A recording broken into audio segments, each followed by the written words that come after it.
What's up, everybody? Welcome back to the Martian and Ozzy podcast. I am the Martian, joined by my co-host, as always, Ozzy. This week, we're going to be talking about the UFC card going down in San Antonio, Texas this weekend, headlined by Marlon Chito Vera versus Cory Sandhagen. Nice 13-fight card, pretty fun card going down in front of a live crowd. And back with my man Ozzy. How we doing this week, my man? Very, very good. I think first time in San Antonio UFC. Obviously, guys, from the top of the card, let's remember Texas judging needs to be mentioned. And for the people that don't know, San Antonio is in Texas. So we got this card here this week. I think it's they got some compelling fights on it. Last week, I think it's a little bit more compelling for me than last week.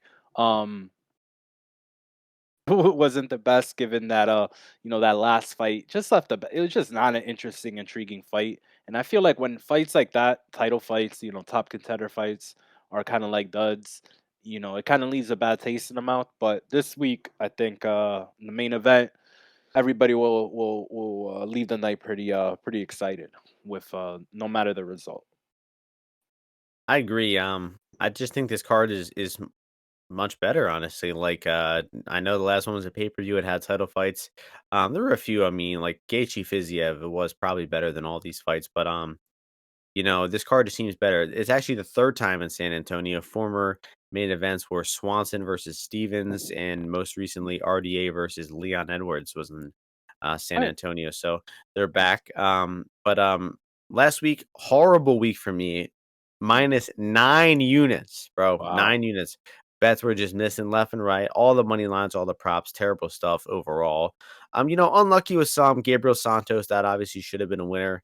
Dushko, unlucky stuff there. But Mm. overall, just bad over 1.5s. I mean, we were completely You wrong about you did Usman. force you sometimes I feel you do force the 1.5s without with just too much recency bias on what That's true. happened in their last fights. Well, what it hit me was is hey guys, if the total is 1.5, they're obviously thinking the fight is gonna be a sweat for the 1.5. It's not typically just sailing over 1.5, and I was treating them like they were just bound to go over 1.5. So I wrote down some stuff. I need to reevaluate some of these over 1.5s. Doing too many of Some them. of them What were about? good though. The Monkayev one I thought was good, and the Jack Shore one was pretty good, I thought. So Yeah, I didn't bet Mokaev though, but you didn't bet that one.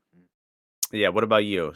So honestly, I remember we were arguing last week about the timing of the event. It messed me up as well, and I told you I hurt my back in jujitsu on Saturday, so I didn't get in all the bets, but ended up on the track side, beat the Klein line by about 50 cents. Right, did it at -155. It closed 205, 210. So that obviously was a push. And then Usman at the end of the night. I think in retrospect, just bad bet overall. But overall, I think a lot of the leans that I gave out are like the sides that I was playing. I ended up having, Justin, the live line as well was great with him. Jenny Maya was good. Duncan. Dunk, obviously Duncan, he did his thing. He dunked Omar Morales. Do you think Omar Morales that's another UFC fight? Because that was just horrible, just uninspiring. It's just terrible. Yeah, probably not. Probably I not. told you I don't think this guy's getting another UFC fight.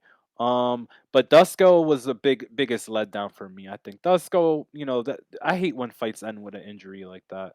And I was wrong about Sam Patterson as well. So kudos to you. You had that one right for sure. These lines like be blowing up before the fight. Like Dushko, like during the day it was plus 185, and then he's like That's the plus one. 230 and a little bit before the fight. I mean, Even Jennifer Maya, I got one bet in on Jennifer Maya like plus like 170 almost 169. So that was pretty nice.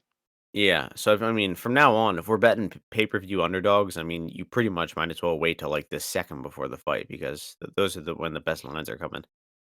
But enough about last week. Let's get into this week. 13 fights. First fight, bantamweight division. Tamaris Vidal, Haley Cohen.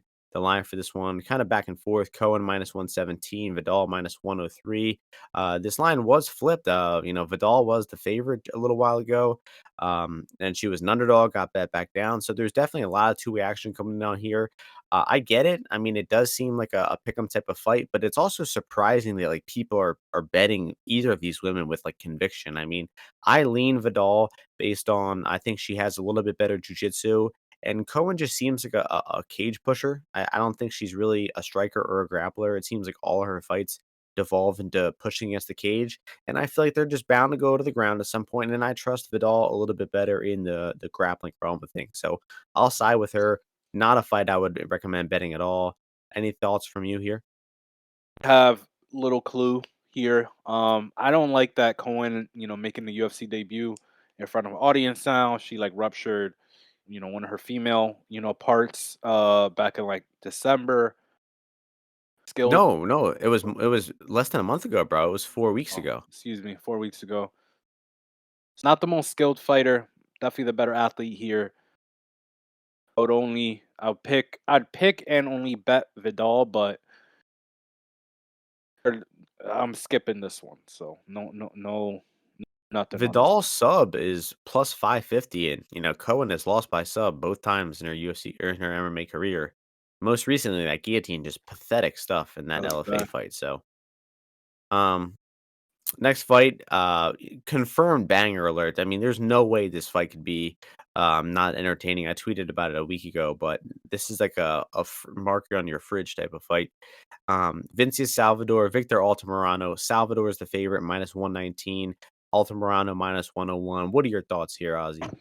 Love this fight. Both two guys. I've been a big Victor Altamirano supporter, defender. I think I bet on him in his last like every fight of his back to I think before the Okun fight or whatever this guy or not Okun, the McKinney fight in LFA.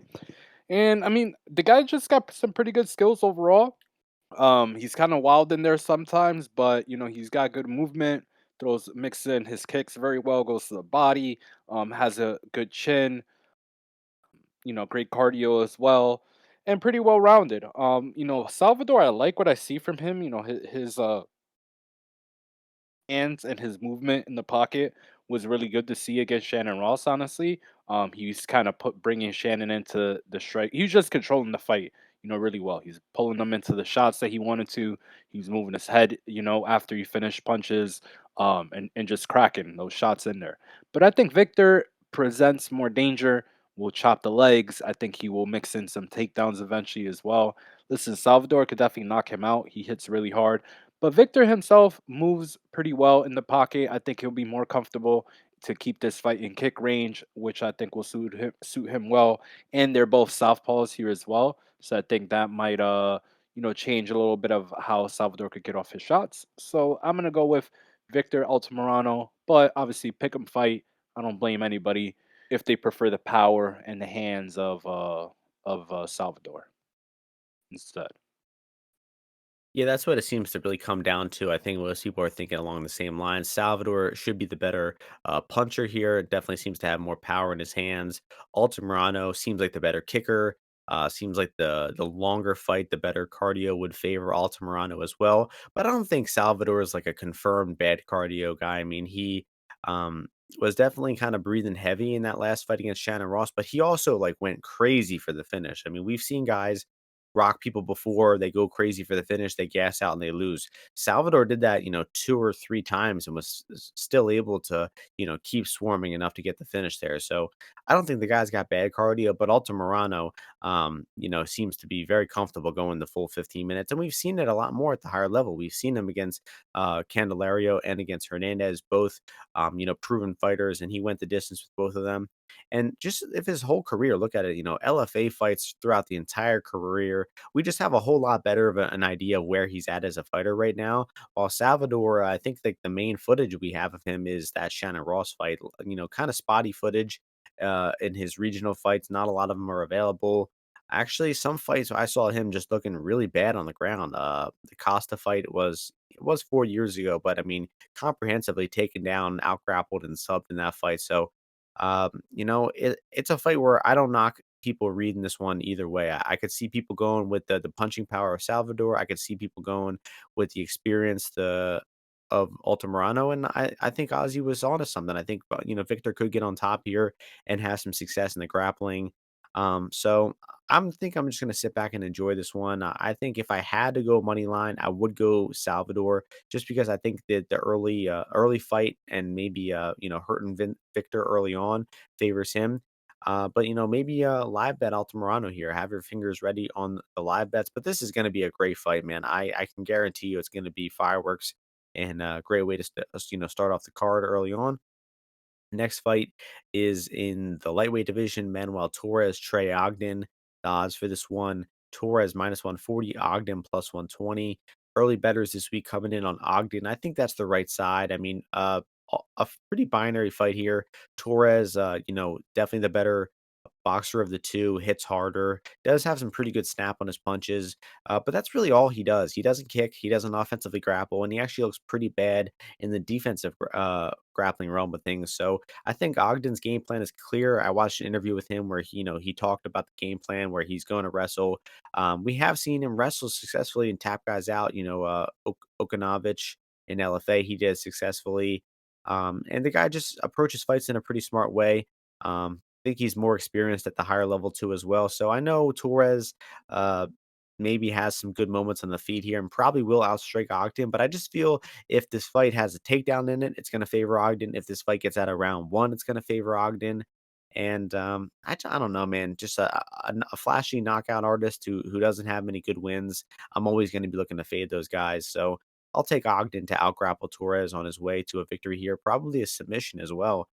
So his sub line, it's only 325. That's not too good. So also last thoughts is Torres KO. I mean, if his money line is favored, but his KO is +250. I think you're way better off taking KO than his Mm, money line. mm. That is good, but what I'm thinking here is so here, interesting fight between these two guys. Obviously, Ogden beat the Mexican Golden Boy in the last fight, and now they're setting him up with another one here. So they're trying to get this guy clearly. This might evolve into like the city kickboxing versus Jalen Turner, area. So I don't know who's next. Who would be the next guy at 155? Uh, Martian, do you think that does Yair Geraldo Valdez. Geraldo Valdez, that is right. But if he beats him, then Yair might have to move up to take out Trey Ogden. Um, yeah, I mean Trey Ogden, he's legit on the ground. He's got decent jiu-jitsu, but he just looked that Jordan 11 fight was so indicting on like that was just so bad. Like he just looked harmless after a little bit, and Manuel Torres is not harmless. So I feel like Trey Ogden could have success with this jiu-jitsu, take him down, jump on the neck, stuff like that. But I just don't think his control game is that great, especially if he starts to tire or fatigue at all. And that leads me to my favorite bet of this fight. I usually don't do bets like this, but I'm taking the under here. -180. You could find this some places. Maybe you could get a -175. 2.5. I either think Ogden takes Loco Torres down and tries to jump on a neck, guillotine, maybe gets to his back. I don't know, submission. Gets tired, and then comes back on him, or Torres just knocks him out easy or something like that. But I just feel this will be a high paced fight. I think Torres will not allow Trey Ogden to just hang out, and do stuff, just control him, hug. So I think we will see a finish in this fight. But so I'll do that and some Torres by knockout. But Torres by submission, that's crazy. 325. I mean, I don't know why. Yeah. but I like the under. I do like the under here. It says there are 5 Mexican lightweights on the roster, so we must be forgetting a few in there somewhere. So we could keep this feud going on strong. But enough said about that What one. about the guy Jordan Levin knocked out? Do they consider Victor Martinez Mexican? No, right? Good question. He's American. That would be worth looking into. I think we can Next move on though. next fight, flyweight division, CJ Vergara, Daniel Lacerda or De Silva, whatever he wants to go by. We have -240 on Vergara here. Leco, or I almost said Leco. Lacerda +205. Your turn to start this one off. Epic fight. This fight is another one. This is going under, dude. I don't know what's gonna happen. It's probably gonna be CJ knocking him out. But the problem is that I mentioned CJ looked a little bad in the some of the grappling transitions. But the thing with him is he's one of those guys, and I've trained with a lot of these guys that like it's not that they're technical, but their will to just want to escape and not be submitted by you is just so strong, and especially these Mexican guys like CJ Vergara, man. Like, or maybe let me not assume that he's Mexican, but I think he is. But I'm telling you, man, these guys really don't like getting submitted in like without like an all out fight. Like they act like it's like a wrestling match. Like in like the WWE when one guy locks another guy in a submission, a lot of the times like the theatrics will be like spinning and rolling around and trying to get to the rope. Same thing with these guys. But Daniel De Silva, while he does go for the finish, not good control. So I could see Daniel maybe catching him with a submission. I'm not interested in laying the juice on CJ Vergara, but this fight will finish early to somebody. And if it They don't doesn't, I don't give a fuck. don't count Victor as Mexican. They count Rafa Garcia and they Mm. count Gabriel Benitez as one. But I Oh, swear there Gabriel was another. Benitez versus Trey Ogden. That'd be a great fight. Yeah, there was another one too that they didn't count, but he's definitely Mexican. Oh, Eric Gonzalez. Yeah. Mm.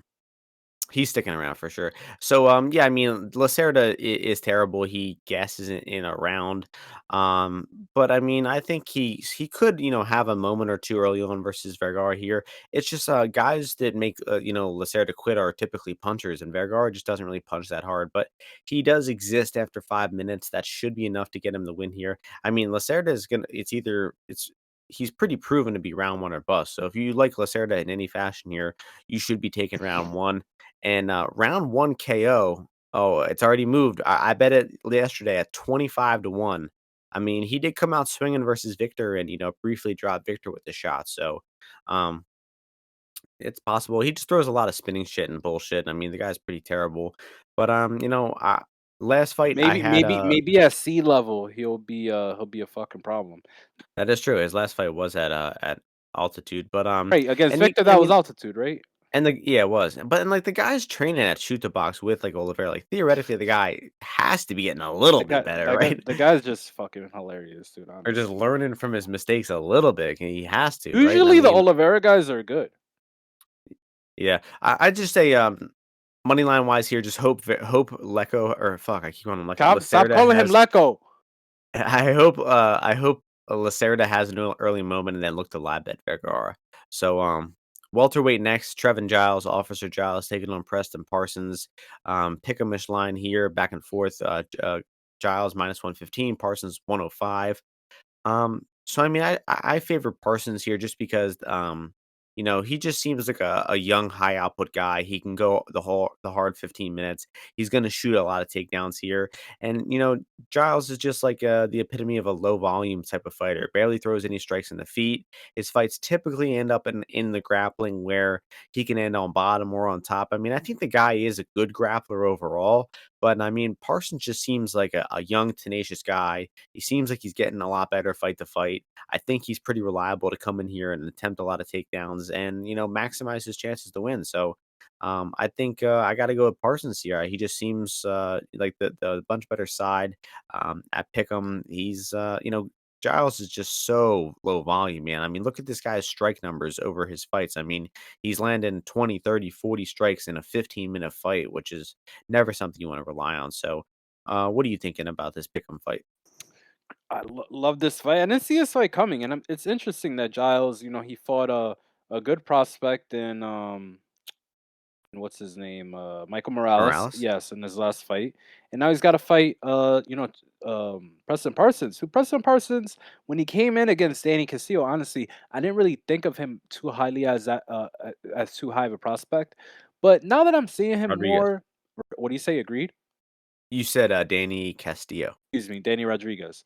But now when I saw him in that last fight, I did like seeing some of the stuff that he was kind of doing, and obviously I am a little bit factoring in and is in exact science of the fact that Evan Elder is a career lightweight, right? And how that fight went, whereas Trevin Giles is like used to fight on 185, and I mean, he's fought guys that fought at 205, I think. Maybe he himself logged fights at 205. But I don't really give a shit because unlike you, I should say, I disagree, and I don't think Trevin Giles is a very good grappler. Yes, I think he knows a lot of the rules and principles of grappling, and he knows that he doesn't want to be on bottom, and a lot of these things.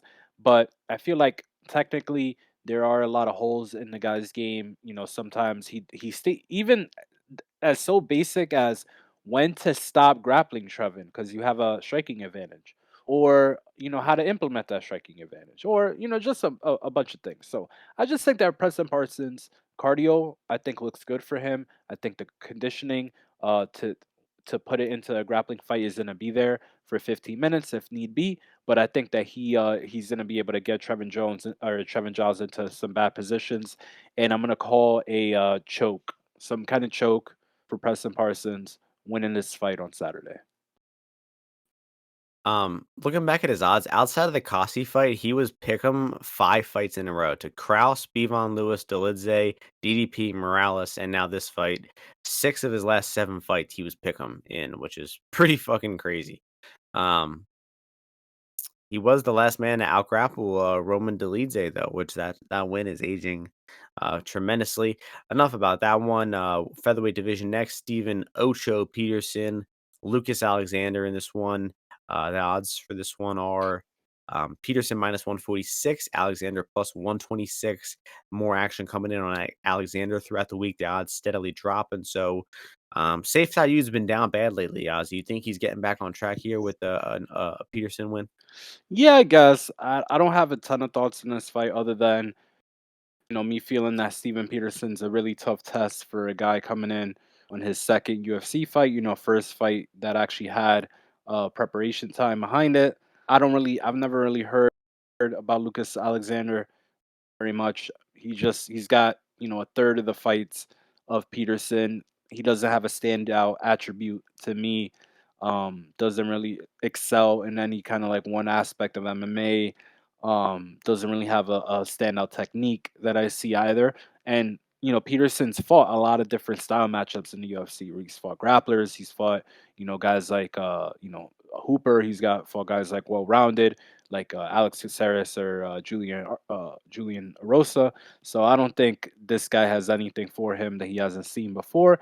And this guy's even been submitted, 3 times already in his MMA career. So I feel like they're gonna strike a little bit, and if Peterson doesn't like the striking, he'll look to grapple. But I think Peterson should pick up a win. But I mean, you never know in this MMA game. He is available to be hit, but I think he's the better fighter here. Yeah, I'm in agreement. So Ocho just been in the UFC a lot longer. Only been finished one time in almost 30 fights, so he seems very durable. And in that one loss was a KO loss a long time ago too. It was 2013, so 10 years. But he does have a really bad record in decisions, 6-9 in decisions in his career. But yeah, I mean, Ozzy was hitting a lot of points here. Alexander is like a decent like technical striker, I guess, but just doesn't really throw a lot of strikes. Doesn't seem to fight with a high intensity. I mean, he never even came on the contender series, right? He came off of a win over Jacob Kilburn, and Kilburn, low level fighter, and Lucas was just having like a tepid, sparring match with him until he kicked him in the arms and broke his arm. And Kilburn was just immediately like, "I'm done." Like we see fighters getting injured. Mokaev got his knee torn to shreds, kept fighting. Kilburn got his arm kicked and was just like, "Timeout, it's over." And I guess that was good enough to get in the UFC. Apparently, I would do the same thing, Jacob. No slander, bro. not me, bro, not me. But Yeah, I mean, he got ran through by Brito on the ground. He looks pretty bad on the ground in general. Not like Peterson is great on the ground, but I think he can hit takedowns here. He hit a lot of takedowns in his early career. If you look at the stats for his early fights, he was hitting a few takedowns in almost all of his fights. Recently, not as much. but he, definitely has that ability to shoot and land takedowns. I think he will have more grappling success on the feet. I guess Alexander probably has a slight advantage just by being, longer and a little cleaner. But, Erosa was longer and a little cleaner too. But just Peterson kept coming forward in that fight. He figured things out. He found out what worked. And, through experience, he made that fight, really close and, almost finished Erosa in that fight. So I just trust Peterson will get Lucas moving backwards, make him uncomfortable on the back foot. Hopefully, look to hit those takedowns if they should present itself, because the grappling hole for Alexander is there on tape. So hopefully Peterson executes it, and just very tough guy. I think even if he loses this fight, it'll very likely be by decision, and he'll be in there the entire time trying to make adjustments and make something happen. So I like him at this favorite price.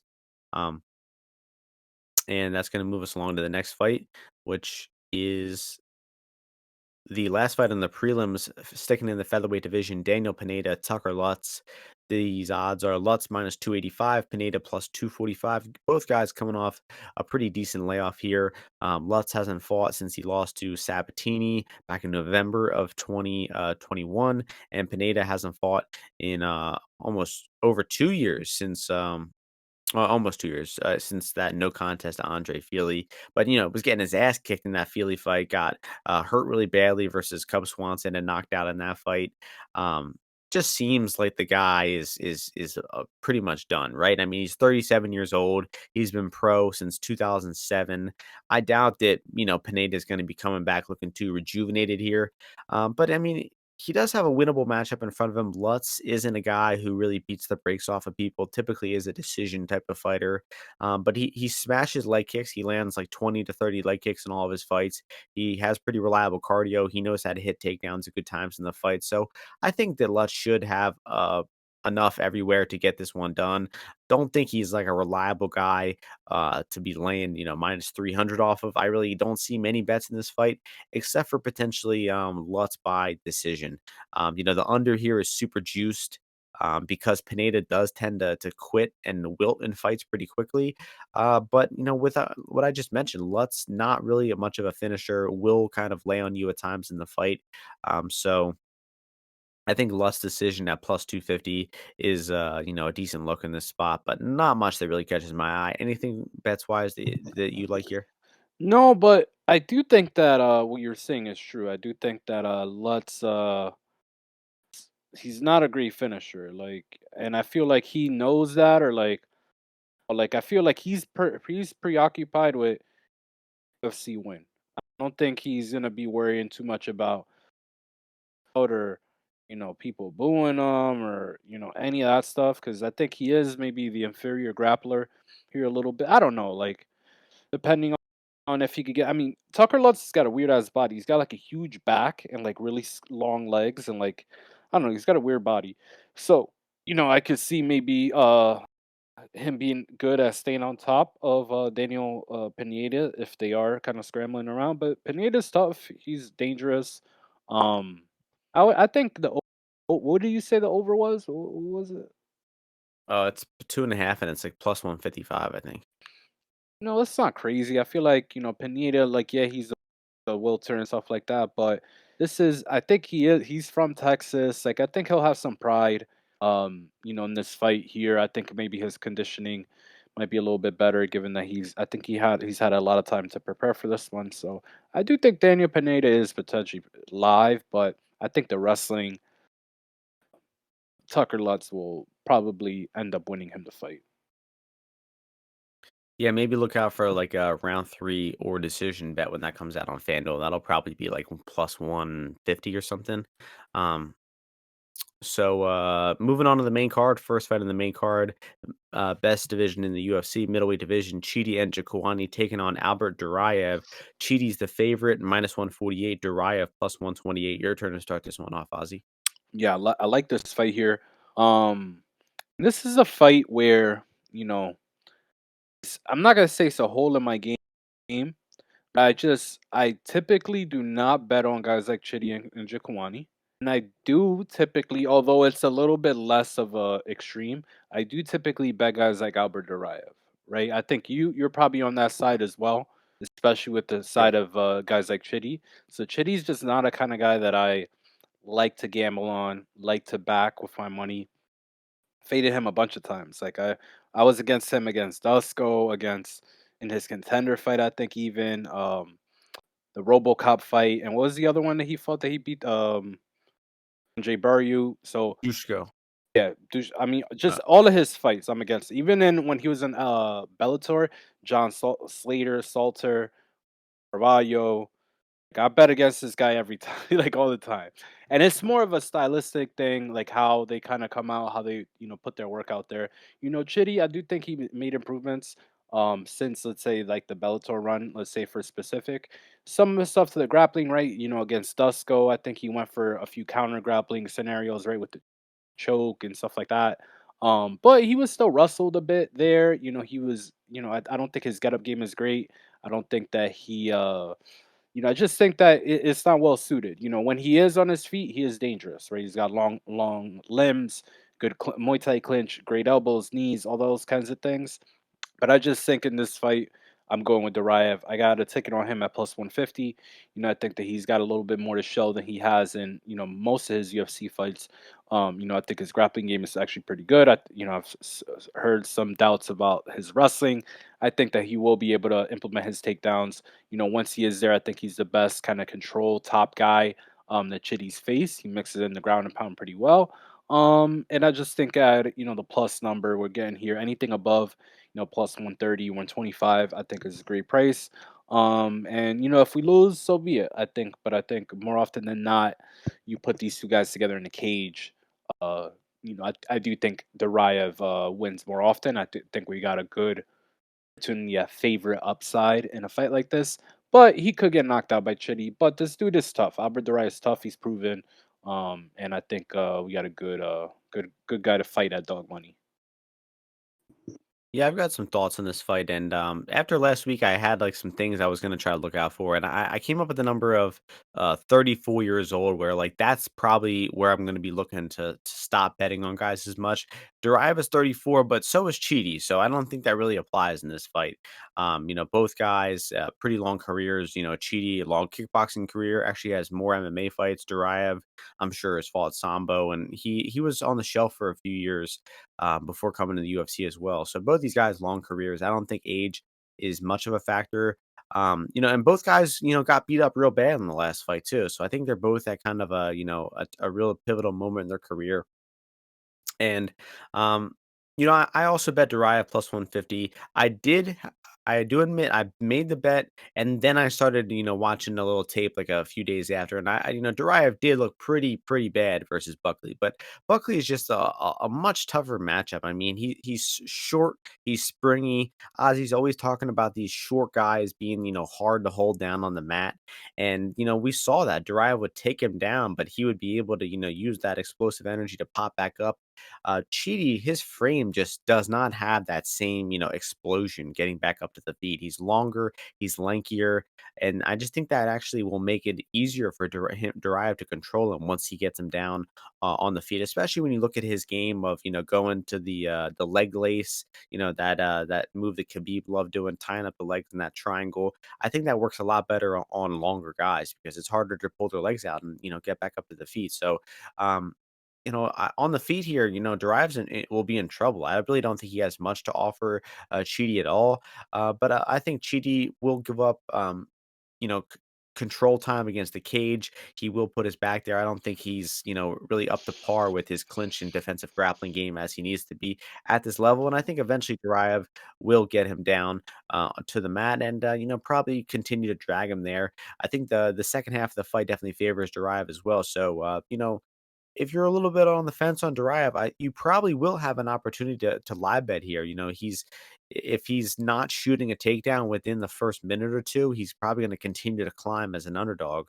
Um, so good matchup here. Highest weight fight on the card. All lower level weights, but it's good they threw in one big boy fight here at 185. But that'll move us along to the flyweight division in the next fight, which is a banger of a matchup. Alex Perez taking on Manel Kape, and the odds for this one are Kape as the favorite minus 175, Alex Perez plus 150. So Perez been, having some tough fights lately. He's on a two-fight losing streak, but, guys, let's not forget it was to Figueiredo, it was to Pantoja, and then before that, it was to Benavidez, who were, all at the time, they were top 3 in the division. So, he's only lost to the best of the best. If you look at his resume, it's, it's not that great, some of the guys he's beaten aren't very notable names, but I think the guy is actually like a better fighter than he's been able to show. I think he's a solid boxer, he's a good wrestler. I think he's got reliable cardio. I'm pretty sure he wrestled in college and he is a pretty high level wrestler. So and I think that a lot of that stuff is what you want to see against Cop. If you're fighting Cop, you want to be a good cardio fighter. You want to be a guy who's capable of hitting takedowns. And we saw in the Dvorak fight the type of game plan where you skirt around on the outside, you don't engage with Cape in the pocket, and then you look to time your takedown. And I think that that's what Perez will do here. The big cage, I think, should help Perez here. He'll have a lot more room to circle around, time his takedown, and eventually get Cape on the mat. I think Cop is a lot better than he was when he was fighting in Ryzen. He's getting a lot better. I think his defensive grappling, in particular, has gotten a lot better over the years. But I think the guy just leaves a lot to be desired still. His strike numbers. He's only landed like 60 strikes in some of his decisions. So I think he's just very reliant on landing a big strike, a big punch, flying knee, and a guy like Perez, I think, can grind out a lot of minutes here and possibly steal a decision away from him here. So I like Perez in this spot for just a 1 unit bet. I got him at plus 176. What are you thinking here? Love this fight. I've been a big fan of Alex Perez's, and in his last fight, I made him my best bet. I thought that it was a great matchup overall, just entertainment wise and value. And he did exactly what you don't want to do, in that fight. Be over aggressive and let this guy Alex Pantoja on your back. But I still feel skill for skill is really, really good, really good. And I've always had him rated pretty high. Similarly to like when Whitaker lost to Izzy Adesanya, and I was like, well, I don't care. I still got this guy number one. Same thing with Alex Perez, just because if he puts together when he's Your mic cut out. his hands up, he's sorry. Can you hear me? Yeah, yeah, just cut out for a Sorry, few seconds there. sorry about that. I moved my computer. Um, his hands, he's got that Mexican style a little bit. He keeps his hands up high and he comes forward. And he's, got a guy in Manal Cop who's a little bit of a slow starter. Himself has, he's fought okay, competition overall. But sometimes the margins are a little slim, and he doesn't pull the trigger as much as you want, and he kind of maybe looks to counter. And I feel like against a guy like Alex Perez, if you let him be on the front foot and you're letting him get off first, the damage or the stuff that he does can compound really quickly. And you saw that against Formiga, right? Formiga, he took a few of those calf kicks and he was done, very, very quickly. So I don't think that same thing could happen with Hero Cop. Obviously, Cop a lot more mobile, can fight from both stances, and he's gonna be looking to counter him when he throws these kicks for sure. But I still think there's a little bit of value on the Alex Perez side. But I also do, when you have a guy like Cop, who people have definitely felt, myself included, that he would fight for UFC title. You're seeing a price on him, now at close to like minus like 160. When what is it now? What for Cop? Yeah, for Cop. 175. Cop is 175. You see that as kind of attractive because you're like, man, like this guy Perez doesn't perform very often. So like, why are you gonna trust him to do it now against the guy who's very well rounded and has got a lot of good attributes? But I think I'm gonna end up doing it one last time. If Alex Perez loses again, I don't think I could do it again. So he's got to win this one. I don't know if he'll get cut from the UFC, but I if he comes up small here, like I can't bet him anymore. So let's see. Because I love his grappling Nice. game. Last thing, like his grappling game. If he is able to put Cop on his back, I don't see Cop pulling any Kimuras or anything like that, like he got in his last fight. So this is a really, really good fight. But I kind of do still like Perez or maybe even like some finishing props potentially. I think it'll be decision, but women's flyweight next. Andrea Lee taking on Macy Barber. Macy Barber Favorite as always, minus 260, Andrea Lee plus 220 here. First women's fight on the card. No, second. Sorry. What are your thoughts on this one? know, my thoughts are hopefully that there's one day the day comes, Martian, on this podcast where we don't need to designate if it's a women's fight or it's a male fight, and you could treat all of these fights with the same amount of dignity and respect. But let's get into this fight here on the main card here. So Barber, her last two times, her last fight was against I. I don't remember if I bet her there, but I definitely didn't feel like she was the right side to be on. Going into it. Obviously, after she wins the 29-28 decision. Her rounds are very clear. The Jessica I round is one that she gets in the end with kind of like a take, just holding her down with a takedown. But all of the things that I've seen from her, just I'll give her credit. Like the time against Montana in the second round when she was able to escape the back triangle and the back mount. How she kind of didn't let Montana secure that and then got up to top position. That was great. That was a show of good jiu-jitsu, good positional awareness, all those things. If she doesn't do that, Montana De La Rosa could have easily won that fight because she's got the back mount there. Maybe she put some damage on her. Maybe it goes 1-1 into the third round.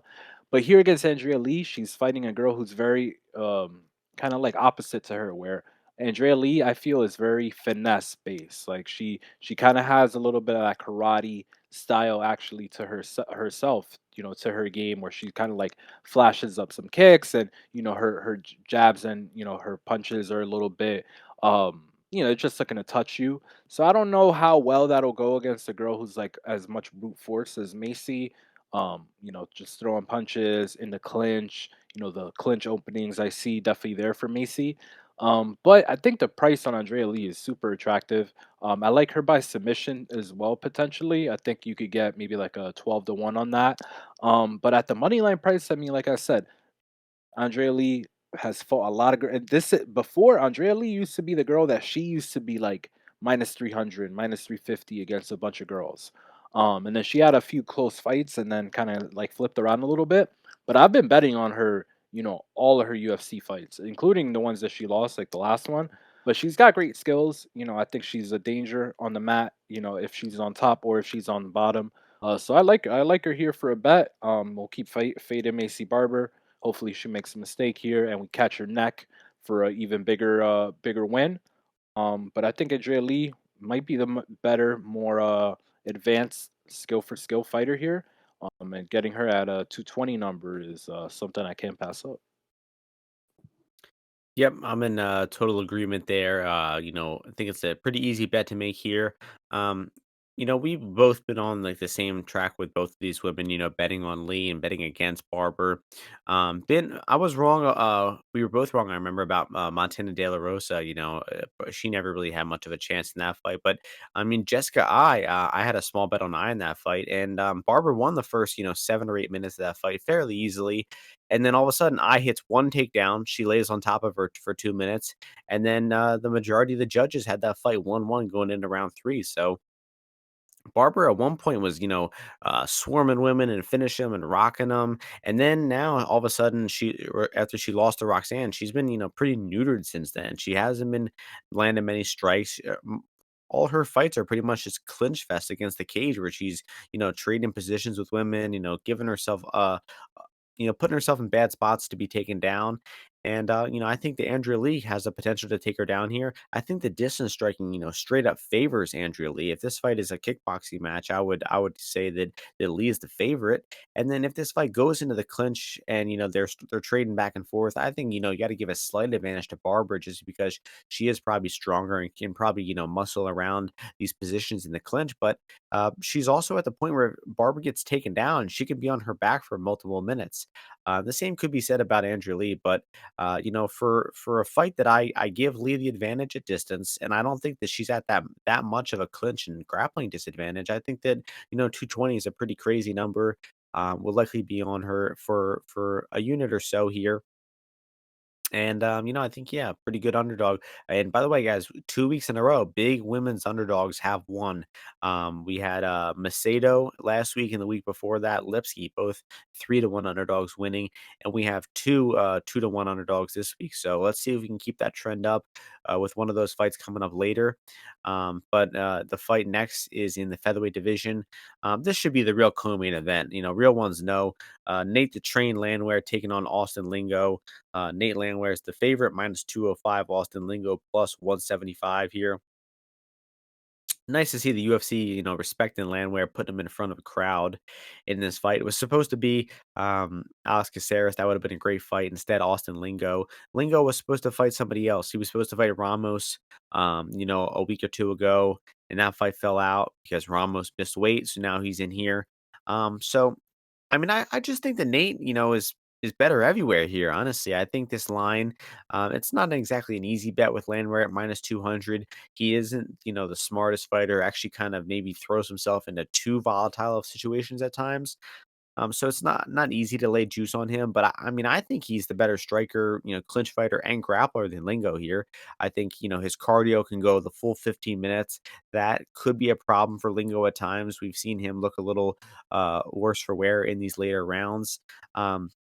Lingo's last fight, he was getting his ass kicked versus Saldana. Saldana broke his foot and Lingo took over.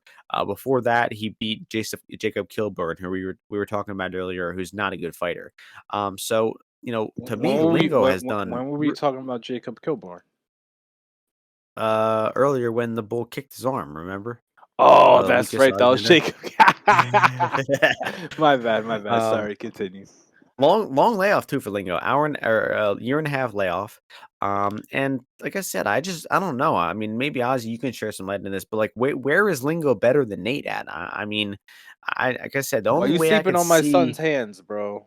the way I can Why you sleeping see, on his hands? uh, Lingo winning is just, some sort of sloppy back and forth brawl where he somehow wins a decision, but, man, I don't think Lingo hits hard enough to knock Nate out. I think that Nate is the much better grappler out of the 2. I mean, fucking, Youssef Zalal out-grappled the shit out of Austin Lingo, had him in all types of trouble and deep submission, so I think Nate's gonna, put a pace in this guy and tire him out late and, possibly finish him in the 2nd or 3rd round. Talking to some people, the Florida Zone, Danny Lags was talking about some lines on the round 2, round 3 prop for Nate Landwehr to sub this guy. I mean, his sub straight up is 9-1, which I think is kind of crazy. And then for a guy who is always coming on in rounds 2 and 3, putting it on guys in round 2 and 3, I think those are really good stabs to take Nate round 2, round 3 sub.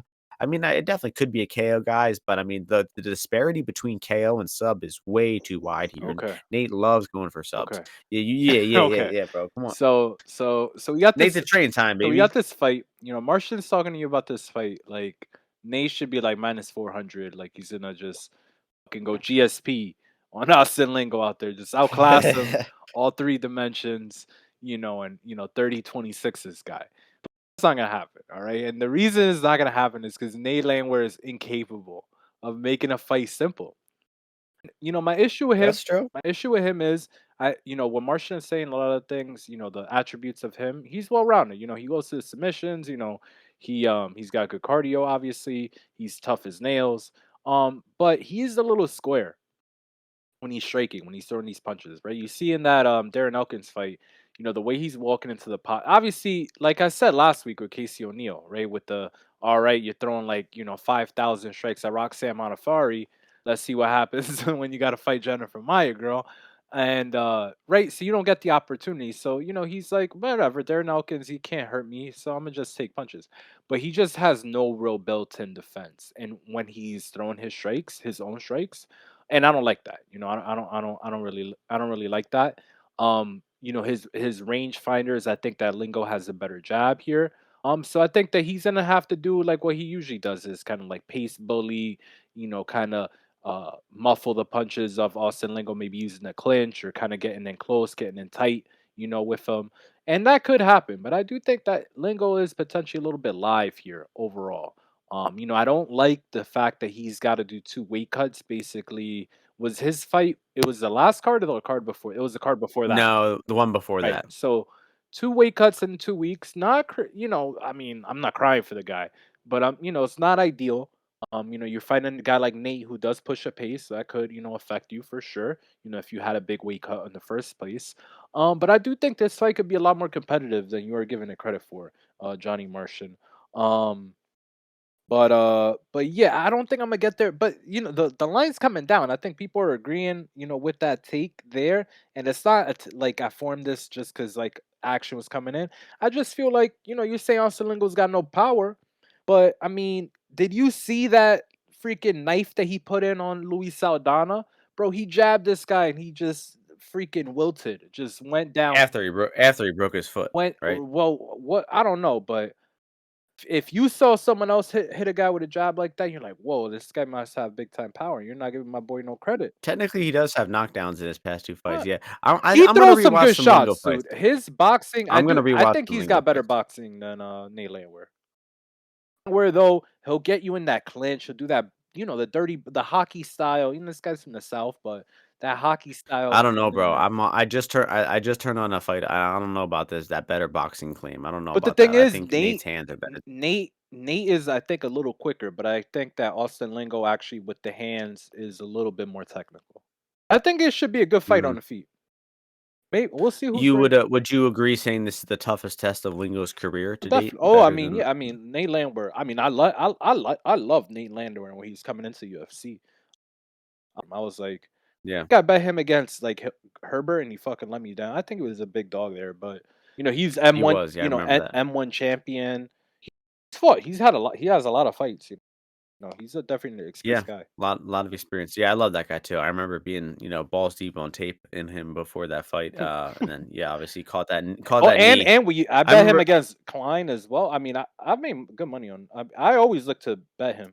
I bet him big against I David remember Onama. being so confident in his sub defense and everything. I'm like, "Oh, Herbert's not subbing him," and then he was in that Darce, and he defended it well, and then gets up and just eats a knee I and just is I out bet him cold. live against Elkins as well. I mean, I made very good money on Nate Landwehr. But I think that this Yeah. is a fight where he's getting up there. What was that age you were saying? 34. He's an underdog type of Isn't he better, almost you don't want 34? How old is he? um, he's gotta be close. Yeah, he is 34. So Lingo's, actually younger than you'd expect, I think. Yeah, 94. 28. Interesting, 94. Hey, interesting. hey, hey, you heard I'm gonna 94, Martian. I'm gonna rewatch some Lingo fights here. But Mhm. move on. We have to move on to the most anticipated fight on the card, the co-main event, Holly Holm versus Yana Santos. Now, no longer Kunitskaya. Thiago Santos planted his seed, and then he gave her his name in Congrats. that order too. So out of wedlock Yo, whoa, for those whoa, that yo, matter why too. you Um, putting his business out Holly there? Holm Holly Holmes, the preacher's daughter, so she is definitely considering that she had the baby out of wedlock. It might be her responsibility to punish Yana in this spot, um, on behalf of Father, Son, Holy Spirit. Anyway, Holly Holm minus 251, Yana Santos plus 211 here. Your turn to start this one Sure. off. Yeah, don't you think honestly, the thing with John Jones and the Chael Sonnen and Valentina rumors and that which was great. I love Chael Sonnen on like Ariel's interviews, whatever. It's great when they put them together.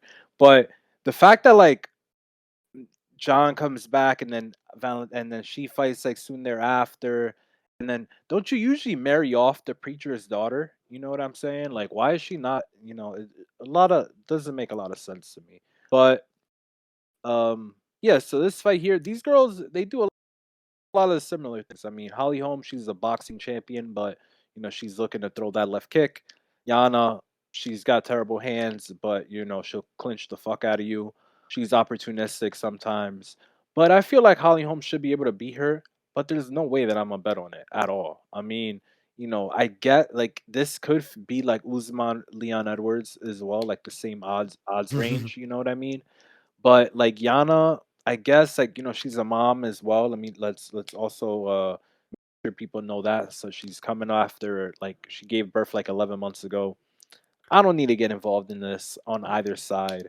I think Holly Holm probably wins because she's got better opportunity to land with her hands, but she don't be throwing shit sometimes, and then she thinks that she gets robbed. Like, so she's like not thinking that, in my opinion, if she's like thinking that she's doing a lot in these fights, you know what I mean? Like, no offense to her, like I'm not trying to, be but like if you're having these kind of fights that she has, like Raquel Pennington, the Catlin fight.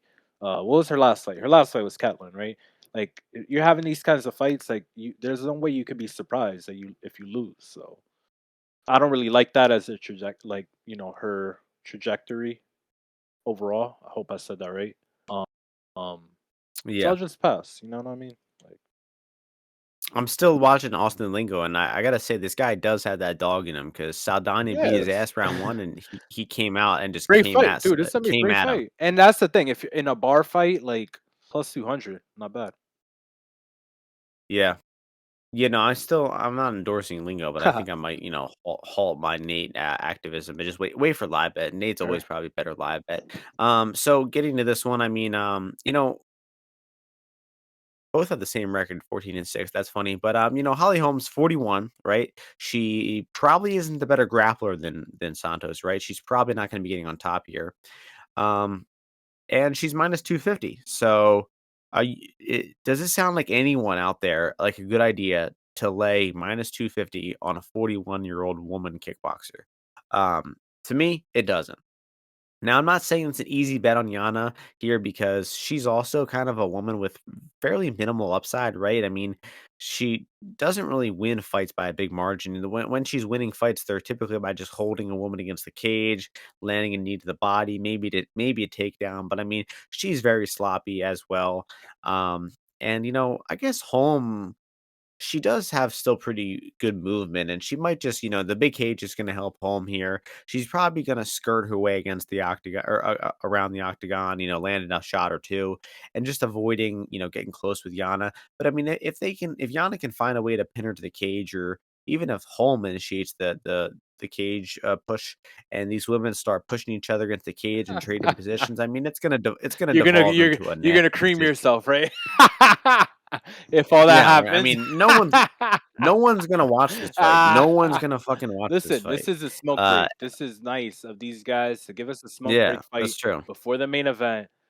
Hit the smoke break, guys. Leave the TV or turn the TV off. Like I said a few weeks back, you know how they say, "Hey, you gotta vote. You gotta vote with your feet, like what state and shit you live in, or like what town you live in." Same shit with this. We gotta vote with our ESPN Plus viewership. Turning it off, Turn it yeah. off. Um, Turn it off. yeah, so no real Turn thoughts. it off. I mean, it just seems out of the question to bet home. It doesn't seem like an easy thing to do to bet Yana. Oh my god, home KO is 4-1. Holy shit, that's terrible. Um, yeah, man. I mean, that's enough. That's enough. GTD is only, 73% or something. It seems like 95% to go the distance. So okay, that's enough about that one. Main event time, amazing fight, bantamweight division, 5-round fight. Marlon Chito Vera, Cory Sandhagen. The odds for this one, Sandhagen minus 170, Marlon Vera plus 145. So both these guys have been, working their way in the main events lately, and just it just pays off every time. I mean, these guys are 5-round fighters. It's the perfect type of fight to put on the main event of a fight night in front of a crowd. And I think these boys are probably going to throw down in that cage on Saturday. I mean, um, I think everyone is kind of expecting a war, a high tempo war. Both guys are going to hit each other. Both guys have a lot of similarities, kind of slow starters, both kind of known for that. Um, and, both just very high volume striking guys, both throwing a lot of elbows.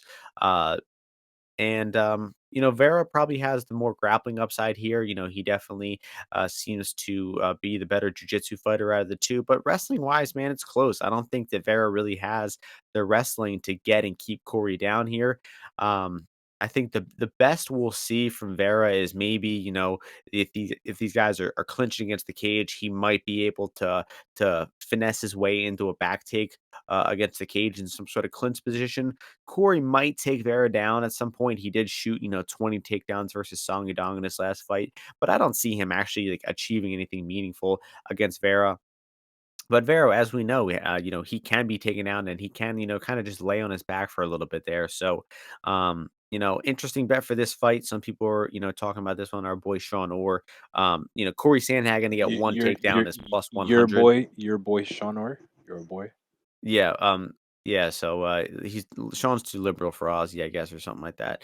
And anyway, yeah, I mean, he was also passionately against Justin Gaethje. I mean, Arizona's own just betraying each other in that one last week. That was interesting to see. Ozzy would never say anything disparaging about anybody from New York. Absolutely not. No ma- not yeah. So, um, yeah, I mean, I'm gonna think Corey Sandhagen's gonna win the fight, but I don't think before the fight, laying juice on him is the right move. I mean, I think would it surprise anybody for either one of these guys to kind of drop round one? I mean, they both done it a lot throughout their career. I think we'll actually see a pretty, measured approach from both of them in round one, and then it'll just continue to heat up and up and up. And I guess I slightly favor Corey as the fight goes on, but I think actually these odds are a little wide. I mean, I could see either guy winning this one. I mean, I was kind of thinking before the fight, it would be Corey, but after just rewatching some footage, I mean, Marlon is extremely opportunistic. He finds ways to win. He finds ways to hurt guys, and he makes shit happen. So I mean, I wouldn't be surprised by either one of these guys winning. Um, uh, Gun to my head pick, I'll go Corey by decision. But I have a terrible record on betting main events. Not gonna be doing that here. Only bet here is that one I was talking about, Corey to get one takedown. So Wow. any thoughts here? But Banger yeah, of a I fight. got thoughts actually. So yeah, 135 matchup here. I've been betting against Marlon Vera a bunch of times, and last time I thought I was gonna get him. I thought I had him. I had him right where I wanted him. That's the thing with Marlon Vera. You don't. When you think you have him here, this motherfucker's just buying some time to figure some shit out to hit you with. And I came into this looking at the Corey side. I'm like, man, Corey's gonna win. Like, I like Corey. I always like Corey. He only let me down when he got choked out by Aljo. But other than that, I'm like, man, this guy's the goods. And I came in, I'm like, let me try to poke holes in this side because I already want to bet him. And I started poking some holes, and I started to feel a little bit like I wanted to be on the other side. I would be on the Marlon Vera side because I'm looking at some of the takedowns he's looking to do against Song.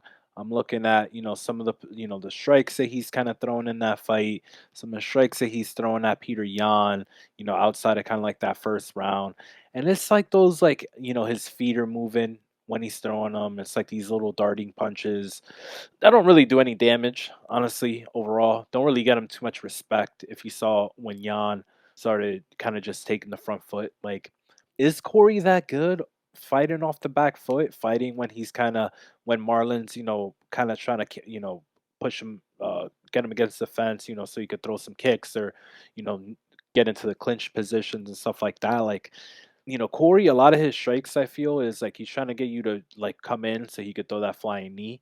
Like he loves kind of like switching stances and throwing a right flying knee, or switching stances and throwing it off the other leg. And I don't know if that shit's gonna work here because Marlon he stays pretty disciplined with his guard. And when he does hit, he does make his punches count. And I do think he's got a lot more power than Corey. Corey looks like a very light hitter with his hands unless he really gets to like wind up into it. And I don't think he's gonna have that opportunity too much. And I overall went into come away from the fight thinking it will go the distance. Um, but I feel like the best bet for me looking at it is taking Marlon Vera on the money line because I feel like I actually get more decision equity than people are anticipating. Because Corey didn't really look, he hasn't really looked that good in his championship rounds. Like against TJ, it's like, okay, like that fight wasn't that high pace. Like TJ was just holding the back clinch for prolonged periods of time. Like it wasn't like it was a high pace fight, but not as it could be.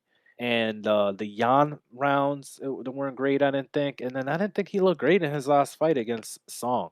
At any point, I thought Song won the first round, and I think he would have probably won that fight in my opinion, if it went all five without his if he had his eyebrow. So I'm gonna take Chito Vera. Yeah, I think these boys will be bleeding. It'll be a high intensity fight. It'll probably be a fight that looks like it's going to go under the entire time, but it'll eventually see the scorecard. So I would probably avoid getting trapped in on that under. Um, any props on this one looking good? And Chito Vera Vera, sub 6-1. Chito Vera is gonna win this fight. You think? Chito Vera is You gonna bet on him? Chito Vera is gonna win this fight. All right, there you have it. That'll do it. No closing thoughts from Ozzy as always. I'm not even gonna ask. And thank you all for listening. No UFC next week, so we'll see you all in 2 weeks before the April 8th card, which might be a pay-per-view. I think it's Adesanya versus Pereira already coming up already. So we'll see you all before that next card. Hope you all enjoy the fights this weekend, win some bets, and we'll see you before the next UFC card. Peace out, everyone.